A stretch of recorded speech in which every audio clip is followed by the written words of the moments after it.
E aí galera, bem-vindo ao Historizado Company, a história de tudo. Para a gente fechar as nossas doutrinas socialistas e anarquistas do século XIX, terceira parte. Podemos tratar aqui justamente do anarquismo aí, ó. O anarquismo. Beleza?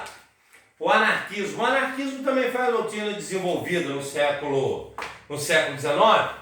E aí, traduzindo, ele quer dizer justamente ausência de poder. Não resta dúvida que quer dizer ausência de poder. Mas não quer dizer, em momento nenhum, que é baderna, que é falta de governo. Na verdade, o anarquismo será criado por Proudhon. Proudhon será o criador do anarquismo. No seu livro, A Propriedade é um roubo. Será um dos livros de Proudhon. Proudhon, ele vai dizer o seguinte, que a culpa da desigualdade social é do Estado. O Estado, ele protege a propriedade de poucos, ele protege a propriedade privada de poucos e deixa a grande massa sem recurso. E reprime a grande massa com a polícia, com o exército. Então a culpa da desigualdade, o que faz o homem roubar, matar, saquear, tá entendendo? Morrer de fome, ficar doente, é o Estado, é o governo. Por ele fazer essa separação de grupos sociais, é o que Proudhon diz. Vocês podem perceber então que Proudhon ele vai contrário a Hobbes. A galera lembra de Hobbes? Talvez, o Leviatã. Lembra que Hobbes falava que a sociedade é que era um monstro, o homem era o lobo do próprio homem, o homem é que se destruía e que o homem precisava da figura de um rei, da figura de um Estado para ser controlado, para ter futuro?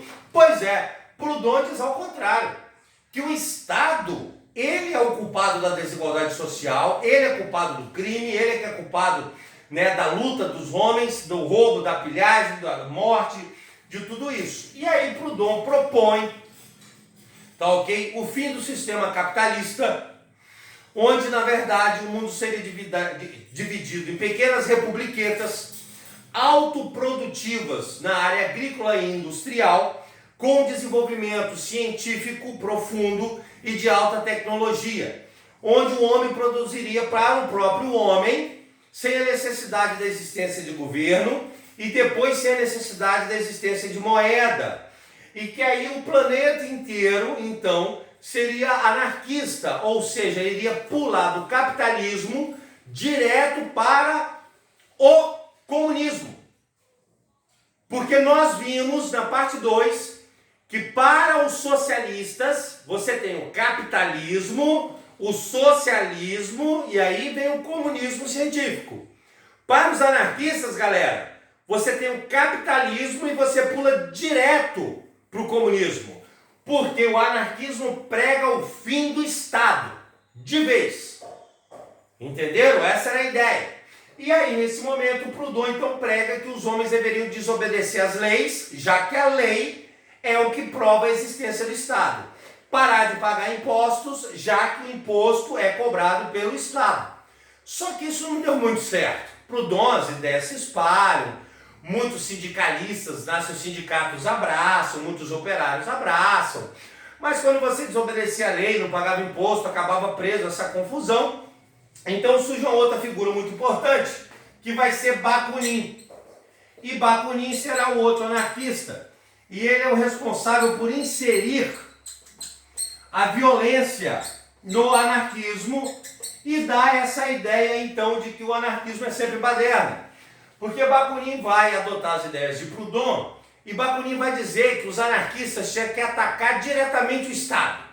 Então você tinha que destruir os prédios públicos. E observe em sua cidade como os prédios públicos são bonitos, como eles estão bem localizados, como tem as grandes capitais, os centros, as assembleias legislativas, o Tribunal de Justiça, são os melhores, os mais bonitos, os maiores. Bakunin não estava errado nesse sentido. Então ele diz assim: temos que atacar os órgãos públicos, temos que matar as pessoas que são públicas, políticas, e temos que entrar em choque com a polícia e derrotar a polícia. Então, Bakunin acabou dando origem ao que ficou conhecido, galera, como anarco-sindicalismo. Muitos anarcos-sindicalistas já saíam à rua prontos para entrar em choque com a polícia, prontos para atacar os prédios públicos no século XIX, início do XX, em alguns momentos meados do XX e até agora no XXI.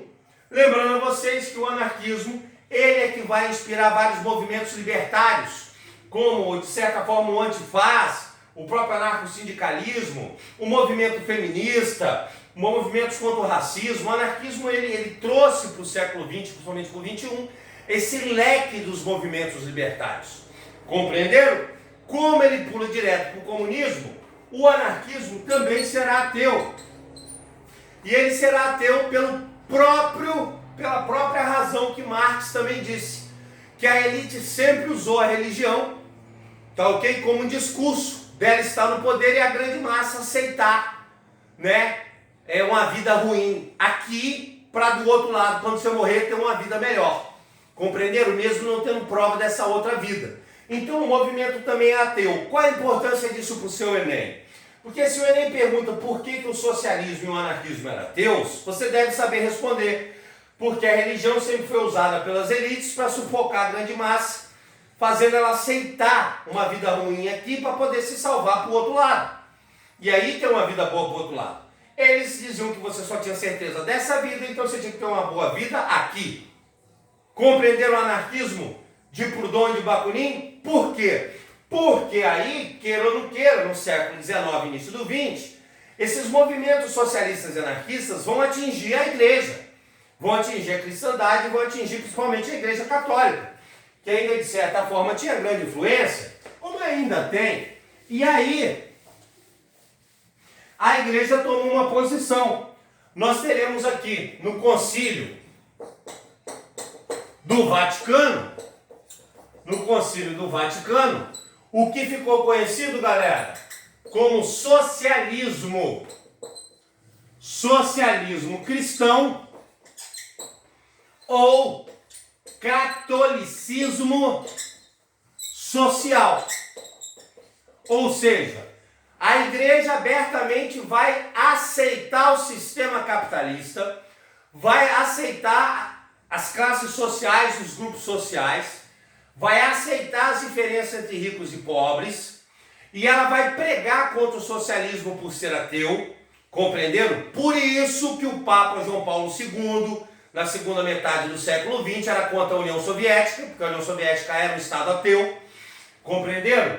E aí, nesse momento, a igreja vai concordar com o capitalismo, mas ela vai pregar o socialismo cristão. O que seria isso? Ela vai dizer que tanto o burguês quanto o operário tinha que ser mais cristão. Que a partir do momento que o burguês, né, o empresário, fosse mais cristão, procurasse dividir mais a renda, dividir mais os lucros, e o operário enxergasse a empresa como algo do seu trabalho, do seu ganho, tivesse uma sociedade mais cristã, não teria necessidade de existir o socialismo. Até porque você dar esmola é uma forma de você mostrar que você está sendo um bom cristão. Então é uma forma de salvação para a igreja. No socialismo você não precisa dar esmola, porque no socialismo não teria ninguém passando fome ou sem lugar para morar. Essa seria a ideia teoricamente. Compreenderam? E é nesse momento então que a igreja também vai se agrupar as classes mais baixas da sociedade. Não quer dizer, galera, vou escrever aqui um pouquinho mais, ó. Não quer dizer que a igreja abandonou as camadas mais altas da sociedade, mas ela vai se agrupar às camadas mais baixas da sociedade. Justamente, a tinta está acabando, mas vamos assim mesmo. Não, é desse jeito. Esse é o Historizado Company, pô. É isso aí. Tá gostando? Se inscreve no canal, dê seu like aí. Nesse momento, a igreja decide se agrupar às partes mais baixas da sociedade.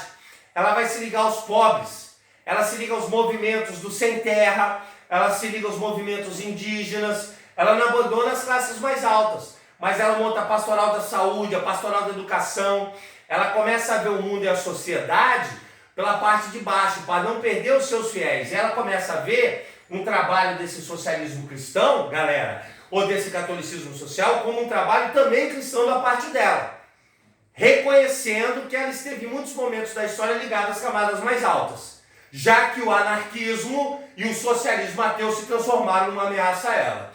Espero que vocês tenham entendido o socialismo utópico na primeira parte, o socialismo científico de Marx e seu propósito e sua teoria do comunismo primitivo até o comunismo científico, uma teoria futurológica, e tenha entendido a diferença de ser socialista e ser marxista no âmbito da historiografia, tenha entendido o anarquismo de Proudhon e Bakunin e o catolicismo social na primeira, segunda e terceira parte das doutrinas socialistas e anarquistas do século XIX na Europa. Se inscreva no canal, dê seu like, mostre os seus colegas aí, marque o sininho para receber as aulas e muitos outros. Nós temos documentários com Story Doc, Story Origins, tá ok? Temos Story Talks, vale a pena muito ver o canal, entrevistas e tudo mais. Porque agora, galera, vocês já ficaram historizados. Um abraço!